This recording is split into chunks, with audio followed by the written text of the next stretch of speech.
ప్రకాశం జిల్లా Ongole TDP MLA Damacharla Janardhan YCP మాజీ మంత్రి బాలినేని శ్రీనివాసరెడ్డిపై ఫైర్ అయ్యారు. కౌంటింగ్ రోజు కొడుకుతో సహా పారిపోయిన బాలినేని శ్రీనివాసరెడ్డి ఈ రోజు ఒంగోలు వచ్చాడని, మానసికంగా బాలినేని బ్యాలెన్స్ తప్పాడని అన్నారు. బాలినేని ఆయన కొడుకు చేసిన అరాచకాలను ప్రజలు గుర్తించారని, అందుకే తగిన బుద్ధి చెప్పారని తెలిపారు. ఇంకా నిజాయితీపరుడిగా బాలినేని మాట్లాడుతున్నాడని ఎద్దేవా చేశారు.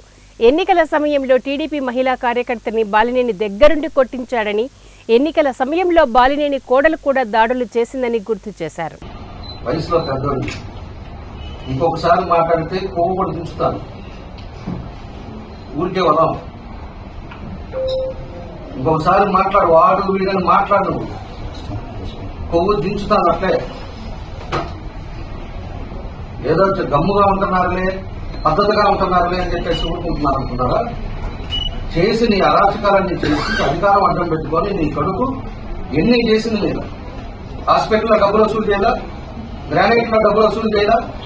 ఒక్కొక్క బార్లో పోయేసి సీసాకి 10 రూపాయలు వసూలు చేయలేదా? వైశాఖ కమర్షియల్ బిల్డింగ్ ఉంటే డబ్బులు వసూలు చేయదా?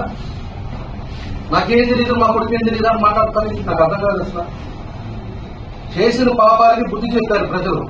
తెలుసుకో, సంస్కారంగా మాట్లాడటం తెలుసుకో. వచ్చావా కార్యకర్తలకు అండగా ఉంటానని నువ్వెవరు బొమ్మంగా నిన్ను పారిపోయి నువ్వు ఎందుకు పోయావు? ఎలక్షన్ అయిపోయింది, నువ్వు ఓడిపోతున్నావు, ఇంట్లో కూర్చో. సాయంత్రం కార్యకర్తలకు ధైర్యం చెప్పు, అదే నేనున్నాను, సరే గవర్నమెంట్ పోయింది, వీటన్నిటికీ నేను అండగా ఉంటా అని చెప్పి నువ్వు మాట్లాడుకోవాలి.